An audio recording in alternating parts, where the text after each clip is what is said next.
If you are new to our channel, please hit the subscribe button and smash the notification bell to keep you updated of our new videos. He needs levels. He needs those talents. It also benefits from the surge more because it's a move speed addition versus when it used to just haste you, and it allows you to keep your game going, but you want to play around the Starkseer. These bots allow you to do so. And last thing, I lost it. Doesn't matter. It doesn't matter. You Don't know worry. who has your back? Purge has our back. Bam. There we go.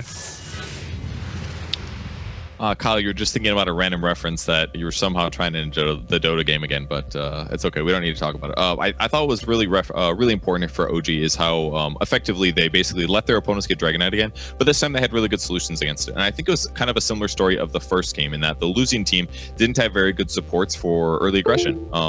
OG substituted their Juggernaut carry as one of these two heroes that ended up pressuring the mid lane, but his addition to rotating mid at level 5, which is abnormally early, and then parking his butt there, basically just put pressure on the map for Nigma, and they had to try to offset this with their heroes. And what is it? A Death Prophet, who's only level 3 in these circumstances, certainly not as strong as a normal support compared to like a level 6 hero. And the other guy's Phoenix. Phoenix is okay pre-6, but it's more about team fighting with your ultimate and sunray damage and stuff like that. So MidOne basically leveraging his hero to be able to do a lot of damage, but also to contribute healing ward. So here's the second Dragon Knight ulti, by the way. It's only about 100 damage on OG's mid tier 1 tower at this point. Here comes, you know, hundreds and hundreds of magic damage on the Dragon Knight. Ends up being barely enough despite Weehaw's perfect itemization. Maybe he gets like a cloak early or something. That's the only thing I maybe criticize him for, but basically perfect early itemization. He still ends up dying. Healing ward allows him to keep the pressure on, and Clockwork, again, one of the best diving supports in the absolute game, allows him to just completely abuse these supports consistently, and then they end up pressuring the mid tower a lot. Their opponents TP back in, but the same thing kind of just happens. They eventually get kills. Am tries to offset some of this, but he's just not the same hero as Jug with this much magic damage. So, and then what's happening in the meantime? We haven't seen Enigma in any of these clips so far. That's because he was sitting top, pressuring the lane with Darkseer. So even though that stuff was going well for OG in the mid lane, it was also going well for them in the off lane. Mind Control did rotate and kill this Darkseer, but like Kyle pointed out, Earthshaker doesn't rotate necessarily nearly as well as other typical offlane heroes. He didn't contribute very much to going mid to try to slow down the game, and he wasn't going to be able to do as much in the other lane. So they get the top tower, they kill Earthshaker. Miracle making a giant mistake here, blinking in aggressively, thinking he could get away with this, but with Clock being here, he ends up dying, which is basically said like, all right, things are looking a little bad, but now they're looking really bad. So OG's pressure in this game was incredibly well suited against the types of supports Enigma had, and it really allowed them to counteract the Dragon Knight, make him a worse hero, and then obviously take map control towers, and therefore a firm hold of the game. Yeah, thank you very much, Purge. And I want to also, again, highlight NOtail's Enigma play. We've mostly seen that hero on the off lane, and sure, you know, you get the Necronomicon and he has a big impact. I felt like NOtail had almost same amount of impact from a position 5. Yeah, in a different style, though, which is why it was so cool to see the innovation. You don't lower the cooldown on your W by leveling it up. It's all just for the laning phase, the denies early on. And the stun helps you secure kills with Jug. I remember what I had a concern with Miracle's build. I rarely criticize him, but this was not the game to go all in greed. He didn't finish Wraithband, no Orb of Corruption, no boots even, just rushing Battle Fury. And you saw him forced into that mid lane. If he's able to just output more pressure, like, and actually be a force, I think this game might go a little differently. If there were a game for like the Treads Orb build, I think this would be it, because it also makes it a lot harder to play this Darkseer. He has boots, AM doesn't, and no Orb of Venom, which means you can't actually hit Seb more than once if he's just moving. Yeah. I think he was just hoping for the game to be a little bit slower. He wasn't expecting the DK to be, you know, like quad-laned mid, and like I think the rotation from OG just made Miracle go, wait, hold on, I can't fight them at all. I need to play. So he was kind of going for more of a slower build, but again, it was punished because OG just was so quick. The Kiev Major, where you just suddenly have everyone mid. Surprise! God, I'm just so hyped. This game 3, enjoy it. Grab a drink, because remember, we might not see this for a long time, Sheaves. And I think that both teams have learned a valuable lesson in the 2 games before this. Play fast, win game. And if both teams play fast, we're going to have an absolute bloodbath. Let's find out what the teams have in store for each other in the draft of the 3rd game after the break. Game 3 between Team Nigma and Team OG. Team Nigma sitting 2-2 on their score so far. OG 2-1. Both teams kind of need this victory if they want to have a shot to not having to go through wildcards at the major, if they even make it there, because that is not even set in stone yet either. We're joined by Purge, we're joined by Cal, T-Gov, and we are in the draft, and we have the same bans and the same opening, and OG a Radiant again. And what is the same? The what evolution. That's the the evolution? clock. Ah. Okay. There it is. I don't know if I'm a huge fan of that, actually. That means Shaker goes to OG? Well, no, they won't pick Shaker because they pick clock to block it. But Yeah. I would have just left both. You take whatever you'd like for Kuro, perhaps, or even a DP early if you really value it that high. Because now OG just ignores Shaker, and you have a Clockwork all of a sudden, first pick overall. But I think in this position, like, look at the 3 drafts that you had. The bans are the same in all 3 games. Bat, IO, Nyx, Morphling. Puck gets offered up for OG, they take it. In what scenario are they able to pick, Shaker first, Nigma go Clockwork? If you don't pick Puck, Nigma get the Puck. Like, this is like the one scenario that they can play for right now. And that denies, well, not denies, but I'm thinking Nigma goes this clock. They love the clock with GH Coddle. Because this is a 5 position for Kuro that sort of covers it. The thing is, Earth Spirit Puck can hunt a Coddle quite effectively, so I'm not sure they'll want it in this spot. It was also DP untouched. also looks good. Yeah, it was untouched in the last series when it was offered up. Like, so potentially another thing as well. And they go for the Viper. Yeah. Wow. Strong Keeps lanes. getting banned out second phase. Yeah, we talk about lanes winning games, and they just open up with this clock flex. And Yeah, good luck getting a kill on any of these lanes. You can't really kill Clock very easily. Viper, tough one too. exactly that. I mean, Love it. Viper's typically been played as an offlane by most players lately, but it can be flexible. You could put it mid, so I guess it does kind of give them those options right now as a flex. And that's exactly what Nigma's been looking for. And when you think about these 3 games, the reason why these captains, these teams, they haven't changed like the pick or the side, it's simply because they think that their strategy is better and they need to make 1 or 2 adjustments to get there. And that's why we're not seeing like the bans change or the order change, because both captains believe so much in their team and what they're bringing to this draft. Yeah. I love it. It's so much fun. I appreciate good Dota. Yeah. Also, Topson is just on fire. Like, I can't believe how consistent this guy is. Same goes with GH, though. I think for me, individually, these 2 are the standouts thus far. Both shined in the game that their team won. It would be pretty interesting if Nigma do put this Viper mid lane into a potential Puck, where you both just push the lane out, but Viper suddenly gets to farm up the 2 camps next to your jungle as well, because you're playing Radiant side. Yeah, it's now green. Oh, It's a weird matchup. Like, Viper is certainly favored, but the old... I don't know if it functions the same as it was in the past, where Puck could never really pressure the Viper, but I remember when people used to counterpick Quaps with Viper, and you would just not die, and Quap tries to harass you, and you do so much damage with Corrosive, it's just ineffective. But the Earth Spirit equalizes things, because if you kill the Viper a couple times mid, suddenly you just feel terrible, because you want to play aggressive, now you're getting coiled, and you're just feeding on Kill a Viper anywhere, mate, and you'll feel like nothing. If he has like 4 deaths in the first like 15 minutes, it's not really a Viper game anymore. It just becomes like this mobile ward that might buy a BKB if he's a lucky lad. Same bans though from OG, the Death Prophet, the Bloodseeker. Yeah, Death Prophet's got to go. Nigma now... Sorry? Pretty good against Viper as well, too, potentially, because you just decrep whoever is going on, or decrep Viper himself, and then you reset your poison stacks, so that one makes sense. Interesting thing here is from Nigma, again, another drafting development. They pushed the Pugna ban from the final phase of bans up into that second phase, because clearly it's been a thing that they're scared of going into that final phase. And in terms of the big picture strategy and how OG just won that second game, I think that's why they're pushing up. It's like, okay, we can't have this much pressure. It simplifies them too much. They can play at 4. They can play it anywhere, pretty much. But they do leave with that the Lycan and the Clinks in, because they also ban the Juggernaut. We saw the Healing Word being super successful, but the Clinks and Lycan in the pool. The Clinks was a ban due to the Death Prophet pick, and them trying to keep that up. Yep. You don't mind as much when you have Clock. The thing I'd be spooked about is minion heroes. The Lycan is very scary. Illusion heroes aren't as good against Viper as they were in the past, because, as an example, the Juxtapose from PL doesn't proc if you're a Nether Toxin, but heroes like Lycan kind of eat you alive. 12, 13-minute Necro 3, there's nothing you can do if you just get ran at. Is Enigma then still a threat as well?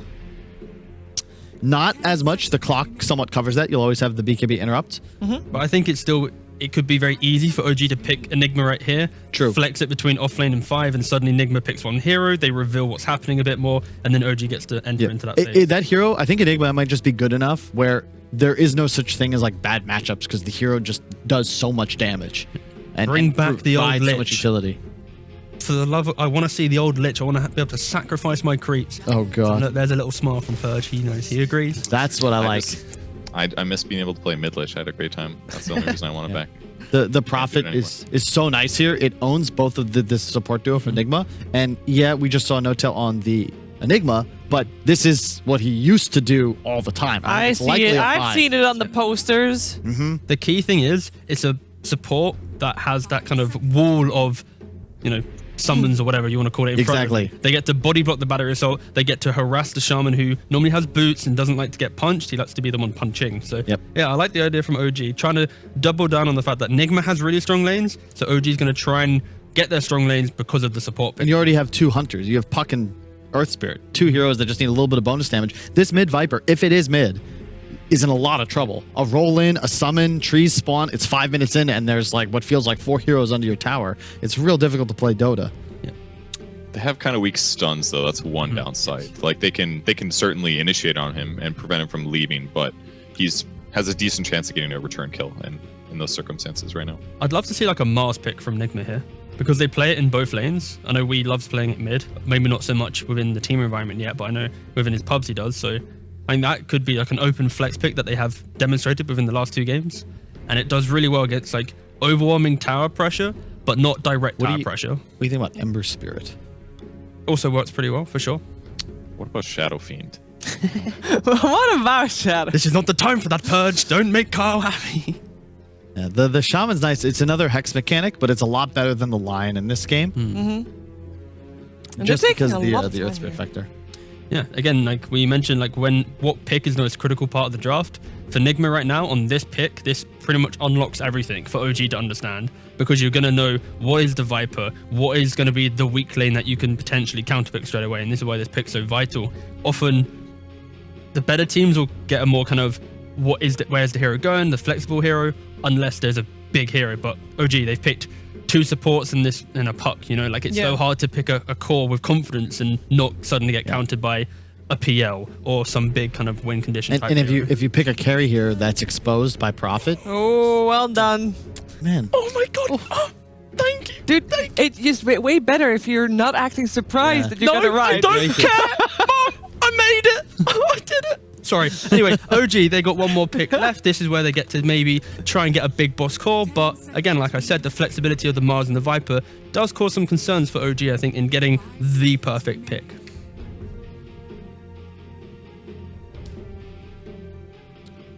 NOtail talking to his teammates. Who sits on the left? That's important, because if it's a core player, it's MidOne. It's MidOne. Look, the monkey in the background. See the monkey face? Oh, yeah, you're right. Yes, yeah, you're right. So he's talking to Mid. Oh, there it is. That's why they picked the Ricky. There it is. Nice. Oh my god.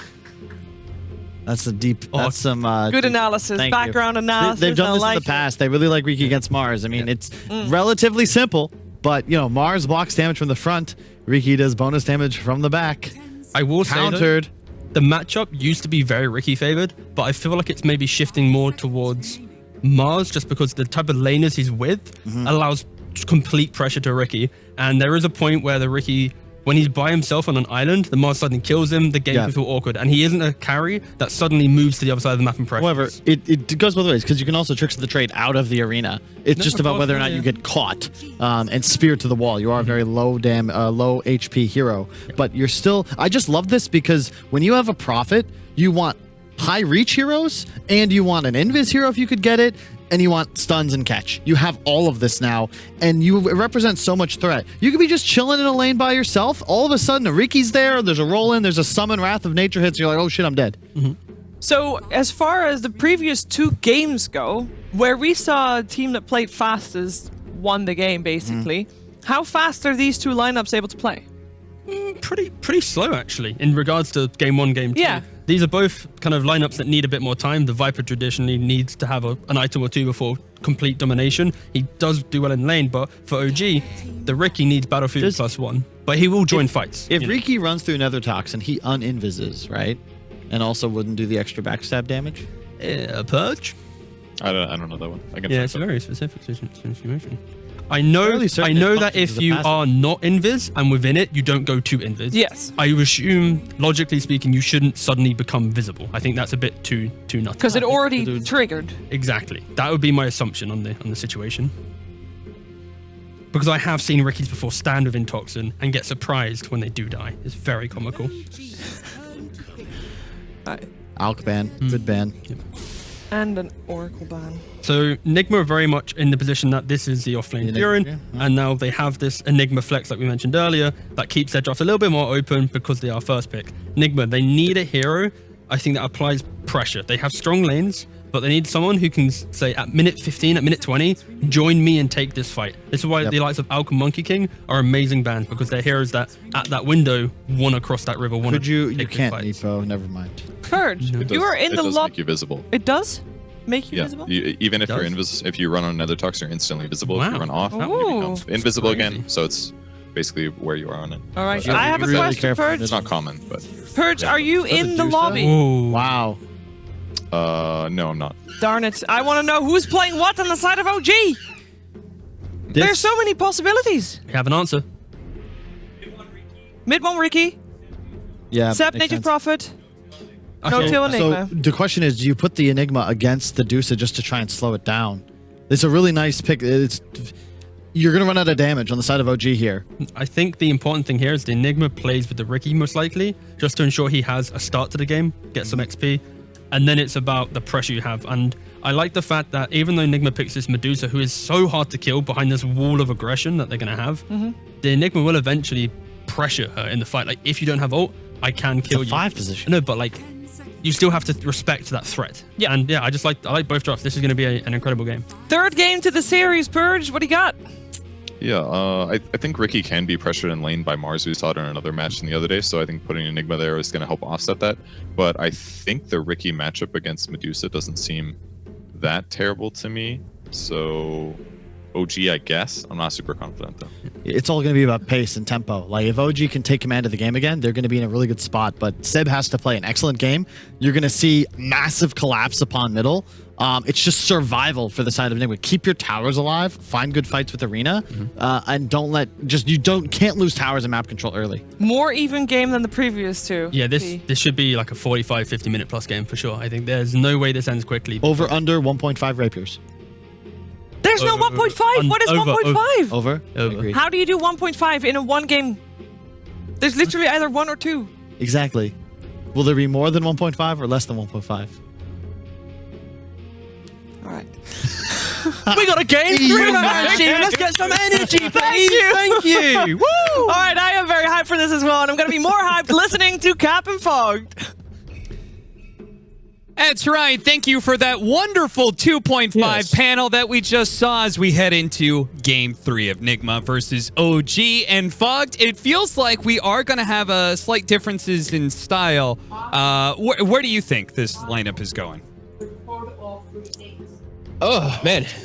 I quite like OG just because they have a very comfortable lineup that they just played with. But then I'm seeing this last pick Medusa could be a threat because they might just run out of damage. But again, I do feel like it might be slow. It might be too slow. Viper and Medusa are very immobile heroes, so it's going to be really telltale where the fight's going to be. I feel like OG has a good way to be able to move and force lanes out and just pick and choose where they're going to be battling, and maybe it's going to catch Nigma a bit off guard. Either way, I'm excited to see how it's going to all kick off. I'm excited to see how much this Viper is going to be able to do versus this Ricky, and just if the 5 position Enigma is going to work and if it's going to become more popular. This is looking pretty cool. If I could describe these lineups, I'd say it's like OG, who are going to have the faster-paced mobile lineup that is looking to outmaneuver Nigma, but Nigma, they have the brick wall. You know, OG has the lineup that might be able to outmaneuver until they run into that Viper in a good position on a high ground or the Mars arena. Like, quite literally, there is going to be some serious barriers when it comes to either the Cogs, the Stone Gaze, the arena. Seb? He looks like he knows. He's taunting does. them, man. I mean, We've there's seen a lot of 5-man movements. Yeah, he's going to scout with the treants. All right, well, they're going to push down. It looks like Saksa is still going to try and get this bounty rune, perhaps, because it's just a Medusa. So, yeah, he does grab it. And as a result, 3 bounty runes for OG. But yeah, I definitely agree that it really does feel like if the fight is where Nigma's able to actually get this Viper stand down and Mars gets a good ult and Deuce is on their backline, they can. But I think OG has ways to play around it. They have these two heroes that can jump out of the Mars ulti very easy. The Puck as well as the Riki have ways to be able to play around it pretty nicely. But yeah, we'll see. It's going to be interesting to see, as it can be a very make or break hero. You know, Viper. This is a pretty risky one to pick in these type of matchups, but they do like it versus that Puck, and that's why they did go for it. We're watching Weeha's Dragon Turtle Viper, one of my favorite sets, just pushing the mid lane into the Topson Puck. The bottom that set looks so weird. Oh, yeah. It really does. It's pretty funny. I actually want to talk about this bottom lane because I think the analyst had some interesting things to talk about. Riki is just sort of like a kind of very straightforward one-to-one counter to Mars. He's hard to lock down with a spear, can get around Bulwark. But I thought it was interesting what T-Governor was saying about the fact that based on the support, you can pressure the Riki still a lot in lane, as Weeha may actually die here with all this aggression that he was going for. Topson, he's going to go for easy creep deny, but it's not going to be enough. Topson oh my God. claims the first blood, and Weeha is already suffering. The thing is, too, is the way... maybe this will be a breakdown for Purge or something like that, but just looking at that, how he played it, this was actually Viper forcing the wave in super hard. Topson not last hitting. Topson was just right-clicking him during all of it, so he actually got him low enough to be able to chase down. That was a pretty cool little play coming out from the two of them there. And yeah, back to the thing about the support pushing out. I've been seeing that a lot lately, actually. I know Brian made up a point about it too when you're playing with like Legion Commander. It's not about the threat of the front hero, it's the threat of the back hero that actually shuts down a lot of these carries. So I quite like that too, where Shadow Shaman is good versus the Riki. High base damage, you have this control. An interesting note that they both went for Orb of Venom in that side lane. MidOne was given extra tangos to get the ooh first, and Mind Control picks it up a little bit later in order to try and continue this pressure onto the Riki. They are just demolishing some Eidolons though in this bottom lane. Yeah, that's the thing that it offsets, is like they do have this Enigma who's getting these constant denies. So you see he's already got, he's about to have the 8th one, but they are getting those Eidolon trades because it's a Mars versus these summons. So there's like this fun trade that's going between the two of them. And MidOne, he's coming out Dude, he's going again. Topson gets in front of Weeha. He's going to jump forward into the tower. Whoa! Oh, what? He stopped it. He stopped that last attack. Weeha didn't have a Fairy Fire. He gets the salve from the courier, so he'll be able to play back into the lane still, but... That looked like he was dead. He must have maybe hit the tower and then stopped instantly just as soon as he thought he didn't get it. That was, a bit of a slip up there from Topson, maybe. That's not Weeha. Maybe he can take advantage of it. Oh, GH. Do manage to kill NOtail in the bottom lane while we're watching Weeha continue to try and pressure Topson. He is actually now out of mana, which is going to be an interesting turn of events for this matchup. He actually still has a Mango in his back pocket, though. Yeah, he's going to bring just Salve Mango to be able to lane, but yeah, Weeha now has won the Sustain War, and he might be able to get Topson. Fairy Fire play, he'll be okay. They're actually going to bring Saksa maybe to kind of bait. Topson going to go for a bait play here, and they're going to try kicking him under, perhaps? Yeah, this is perfect. They give him the salve and immediately go for the roll-in kick. So Topson gets just enough HP that he'll be able to survive and get aggressive onto the Viper twice now that Weeha has died, this time to a big rotation. It does leave Seb alone, but honestly, what can a Clockwork really do to a Nature's Prophet? Those Treants cause them some serious havoc with that battery assault. I've been seeing this dynamic so much lately, actually, in the EU DPC, is this offlaner plus Earth Spirit. The offlaner just gets left alone, and he just does just fine, and the Earth Spirit can make so much spaces. They're even getting onto Miracle as Kuro's battery assault just comes back up. Yeah, Seb doing a lot of work with this Nature's Prophet. Gets right in the face of Miracle and Kuro. Weeha trying to make use of this haste rune that he found, but Topson, greetings, he says. I'm willing to fight you. I'm willing to fight back. I'm not going to be just totally pushed out of my lane after all. I've already gotten 2 kills. Very fun lane to watch here now. Just Topson dancing around while poisoned the whole time. Miracle's dead. Look at these treant blocking. Oh. Seb is relentless. Very nicely done. That's huge. Whenever you're able to slow down Medusa at all, like 1 or 2 deaths, these deaths really hurt when you're playing this full 4 protect 1 especially. Seb being enabled also, that means he's going to have an early level 6. We got to get a W in here somewhere for Nigma, and maybe that's going to be NOtail going down the mid lane fight, though. Can Weeha win this before the TP? He does. He does manage to get the kill on Topson. Saksa will collect the bounty for Weeha's Viper, but still, well well worth the trade-off, I think, this time around for Weehaw. Meanwhile, Mind Control also got the kill on bottom lane on the Nigma, as they're able to catch him out. Kuro's now going to play in this bottom lane as well. They really want to pressure this Riki pre-6. Yeah, really deep ward, too. They wanted to try to pressure with the catapult wave. They'll get a nice courier kill, but NOtail actually just eats the catapult. The beauty of having a 5-position Enigma is now your push is gone bottom lane. So KuroKy makes the move bottom, but now that's going to leave the Medusa up top isolated. And now it's going to be this important next timing for OG. Level 6 on the Nature's Prophet's going to come out pretty soon. Then they can look to make so many global plays. Weehaw has to be careful. Even bottom lane has to be careful how far they step up. Nigma has to be prepared for that 6 to come out at any moment. Well, they may have killed a lot of Eidolons, and they may have killed even NOtail himself a number of times. The resulting space still puts MidOne top of the CS, so they weren't able to pressure the Riki as much as maybe they would have liked, like the way Tigev was talking about. Instead, that duo has just been killing the 5 position over and over again. Mid, Topson, he actually uses the orb. And the Invis managed to get him with the strike. Topson doesn't have a quick way out of here, but just far enough underneath the tower that Weehaw doesn't feel good about diving any longer. The raindrops definitely being a big mitigating factor there in the kill power, as Mind Control does have a spear. MidOne is going to wait out the cloak and just pin him in order to get back.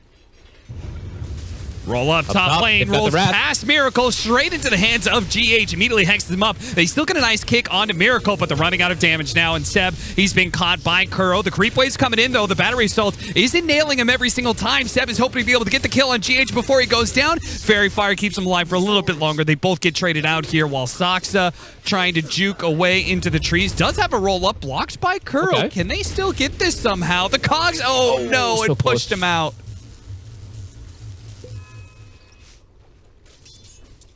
Nice aggressive moves. And the fact that they could at least bait the coil mid means that Wrath of Nature's not as threatening. They almost get the kill top onto the Medusa, but they will get Seb first. But still, OG, they're okay with this. They're still getting good farm, up to a 2k advantage. MidOne is not being pressured. And sure, Seb goes down, but he's still farming really well up in that top lane. Yeah, now Mind Control is level 5 against a level 6 Riki in a solo lane. He does not want to be there any longer. Yeah, the power of this Enigma. I mean, honestly, he's died twice, but 16 denies. Look at that disparity in experience and just farm too. It's really working. It really is. And maybe we'll start to see some more rise of these support Enigmas. It does seem pretty clever. Especially versus these tanky offlaners where your Midnight Pulse is just going to start getting super valuable later on too. GH, he steps a bit far up. Pushed them back first with God's Rebuke. MidOne opting not to chase any further. No need to. He's just keeping them out of experience range. They'll bring Miracle toward the mid lane to start clearing up some jungle camps as Weehaw pushes Saksa away. And there was the Wrath of Nature. So looking to make these constant plays around that. Yeah, up to a 3k gold lead. OG really starting to take over. And it really feels like it's going to be tough for Nigma to set up a lot of aggressive moves, especially to shut down MidOne ever. It's not going to be easy until Mind Control has that level 6 in particular. Yeah, they just simply don't have any real big kill power. They don't have that big threat on the board.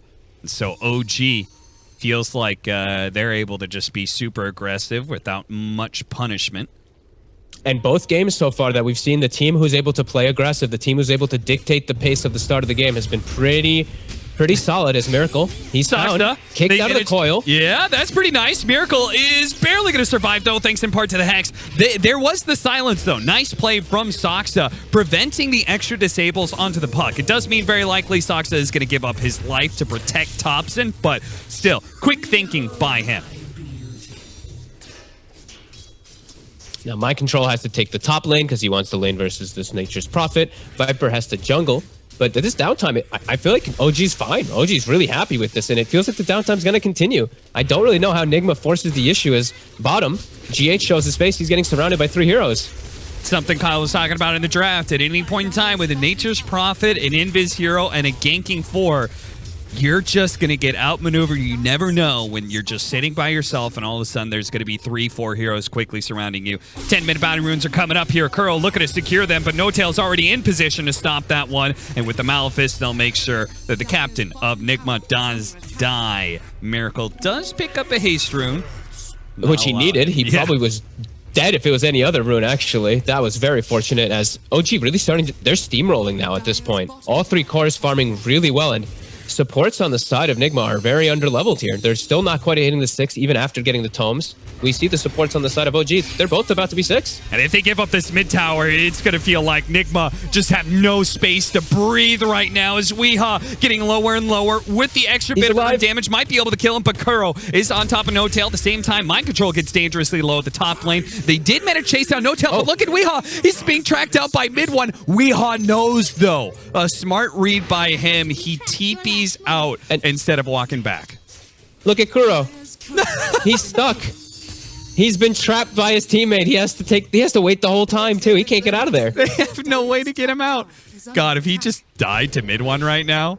Oh no, the tree stuck to the tricks of the trade. Okay, gets a sentry down. Okay, they roll into the wards here. The wards are not going to time out that soon, but they do manage to kill both the supports here. Mind Control's going to come in, make sure Saksa is finished. The spear actually not killing Saksa. Nailed NOtail in the back. Now they're diving. Still, yeah, there's going to be Seb coming in for this play as well. They've already killed Miracle, and Mind Control, he'll be cleaned up as well pretty easily, as there it is.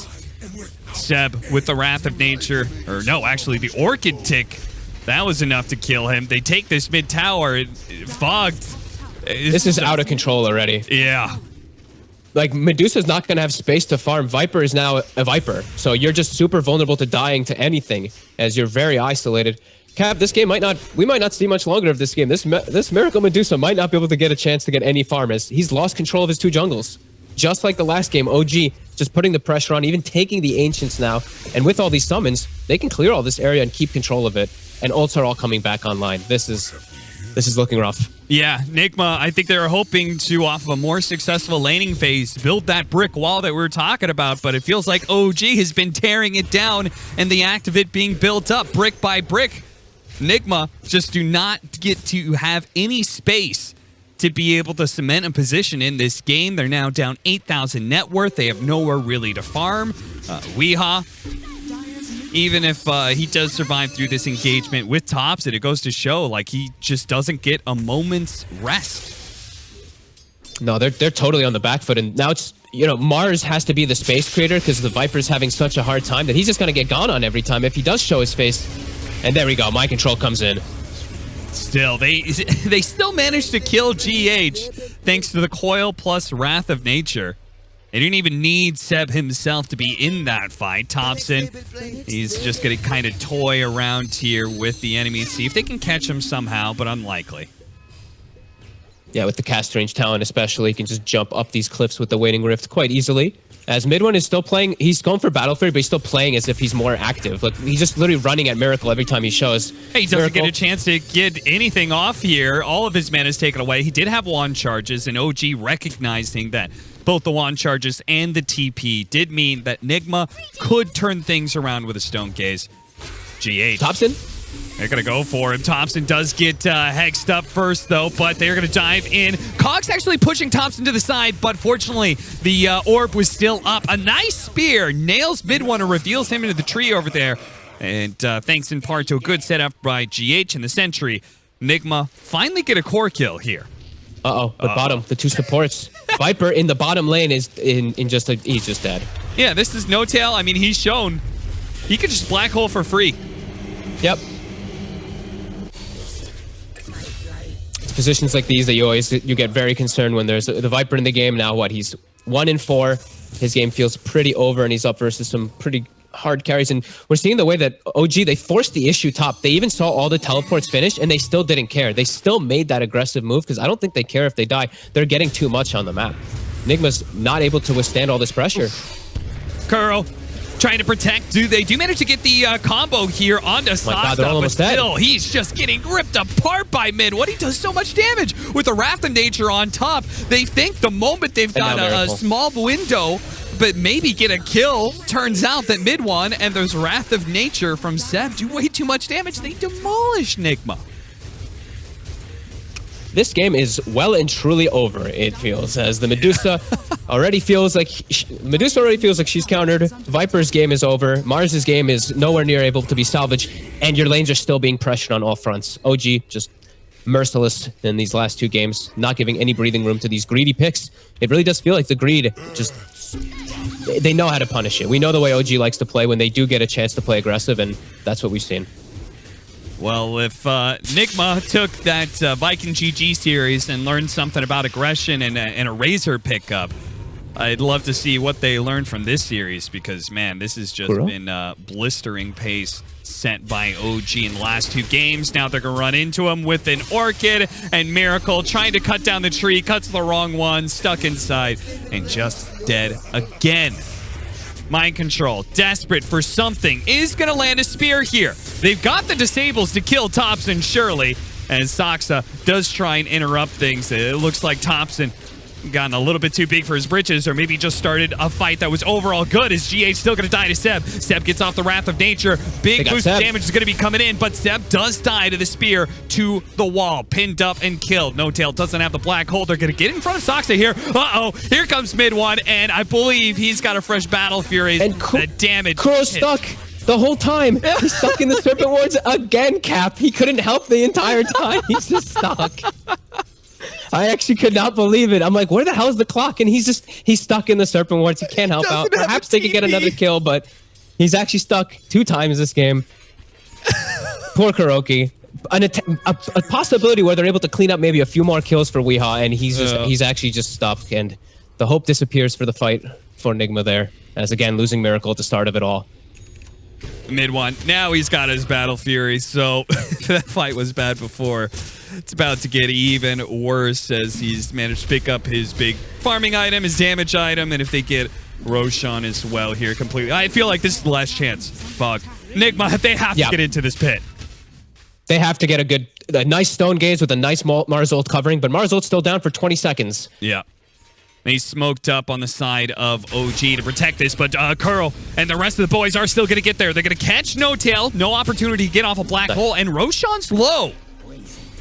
This is a huge window here. Nigma, do they have the power to take this by themselves? Orchid's going to go out. That's another resource that's going to be used. Mind Control's got to be careful. Oh, the cogs! It pushes Topson. He gets nailed by the spear. Can they actually kill him? A wall goes out. They throw everything they have. Topson's dead. Now the Stone Gaze. It's caught Saksa. An attempt to roll away. Denied by the Battery Soul. And Seb too. Now he's trying to go on the run. A buyback from Saksa. A re-engagement. OG. They plan to be able to still take this fight as MidOne's demolishing these supports. But another cogs pushes him away. Weehaw's in trouble with a buyback from Saksa. With Seb on the high ground, taking the triple kill, and Weehaw has no chance to be able to get away from this. Miracle is out of here. OG will retain control of the Roshan pit. It costs them a buyback, but it doesn't matter. They win the fight, and they take the Rosh.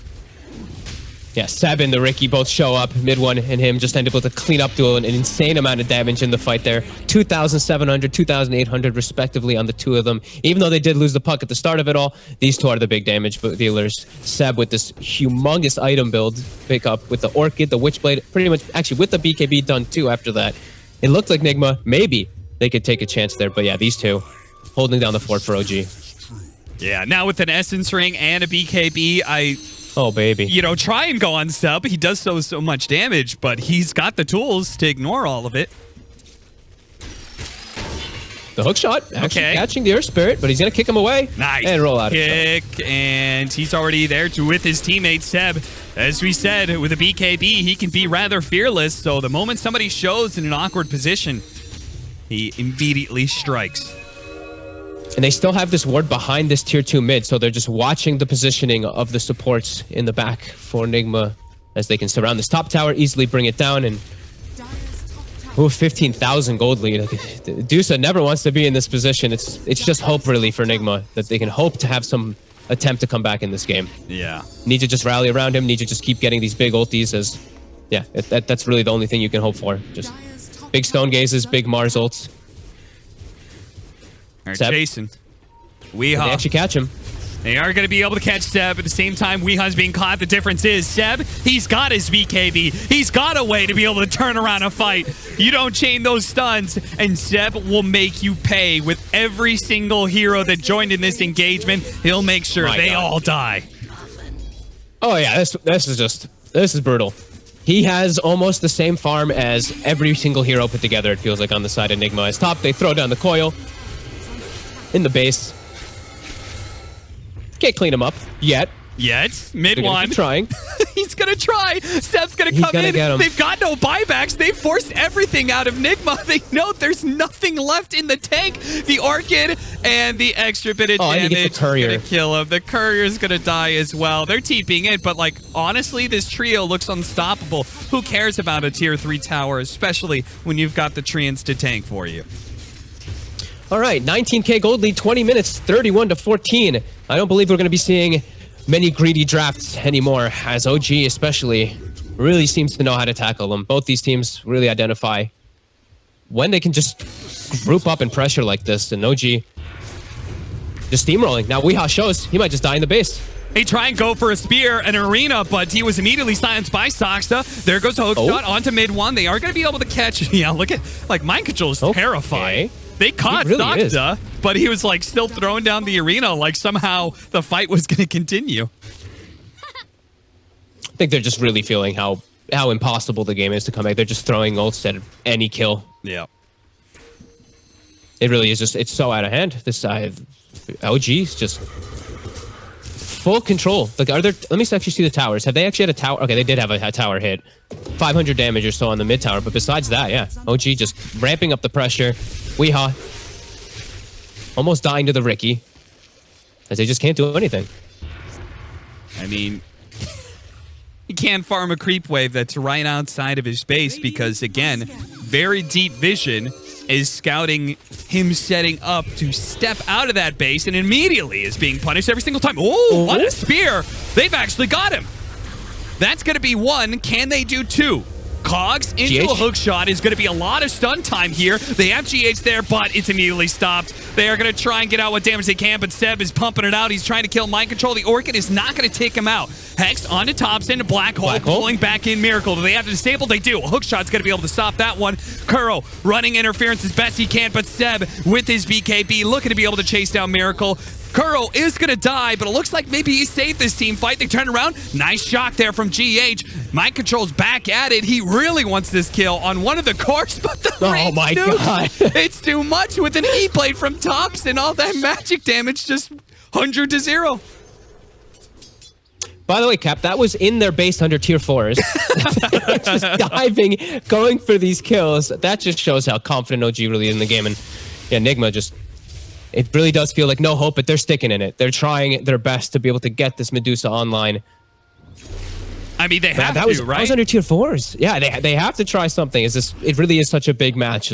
They're not going to tap out. They're going to keep trying for it. But the fact that Seb just TPs under tier 4s and gets so many kills just like that, yeah, that's a statement of its own. Yeah, it certainly is. We heard Nigma talk about the fact that due to the fact that they are 2-2, they already have those 2 losses. A third loss would pretty much put them out of control of being in their own fate when it comes to making it into the major.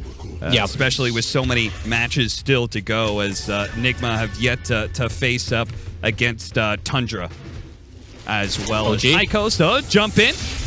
Spear onto Seb, see if they can keep the chainstone to prevent the BKB from going off. He is indeed dead, but the backline's being demolished right now. Look at this Battle Fury from the Riki go to work as they're all stuck in this AoE with a double damage to boot.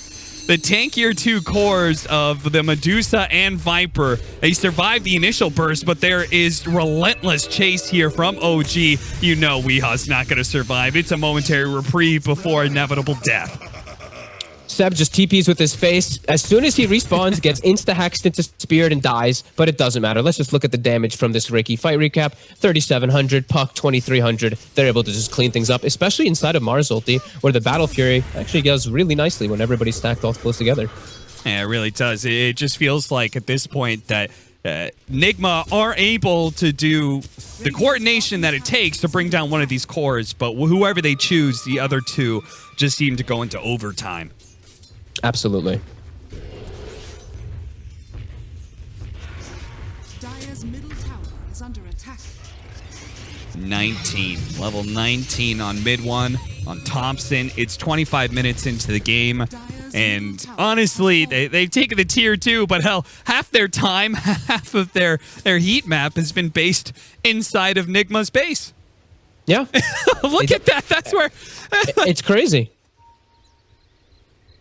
But that's the way it's been. That's a very OG style, though, as we did. I mean, that's the TI style of diving fountain in the TI finals and stuff like that. As OG merciless in these last 2 games. Saksa with a BKB just rolls in. And with a BKB, he can kind of ignore the Viper, kill him, and say, okay, we got another one, boys. Almost feels like they're farming Nigma at this case. Oh, and mind control. They're going to be able to get mind control as he's going to stay silenced thanks to the coil and the smoke screen combo. It's a good way to make sure somebody has no impact on a team fight. They're going to buy back on mind control. He has to. Maybe they have buy to back. try to defend these racks. Weehaw has It's not like he's getting the blink anyway. Yeah. Yeah. Okay. They say that buyback forced him back, so Weehaw can commit to his BKB. It just doesn't deal with the physical damage that's coming out from MidOne. No, it does not. They do have OG gets a base ward in as well down on the bottom side during this. Nigma's actually going to smoke out, and these fresh wards that KuroKy just placed. That's what Kuro was doing during all that fight. It was actually placing these to maybe find when OG is maximizing and farming. They'll see Seb TP top. They might actually be able to get this pick off. He's a tanky one, though. Oh, boy. That's Kuro. He'll play with his life. And all let's right. see, top. Can they actually get Serpent Wards and a Mars ult? Let's see. An all-in kill on to Seb. No, that's a miss jackal. Oh, no, that's a miss spear. Oh, it just does not get any worse for the boys. Oh, and they're dead. They're all dead. Fucked. If there's any time to tap out, it's that moment right there.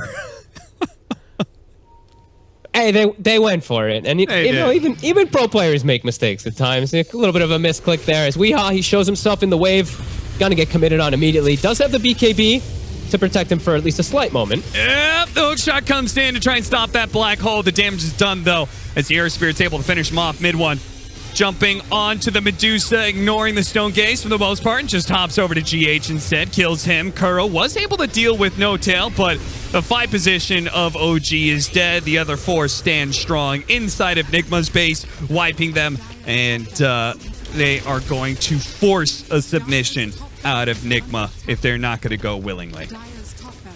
The Seb Nature's Prophet, still something really to be feared. He did an excellent job this game, just applying the pressure, always showing up to these fights. What was it?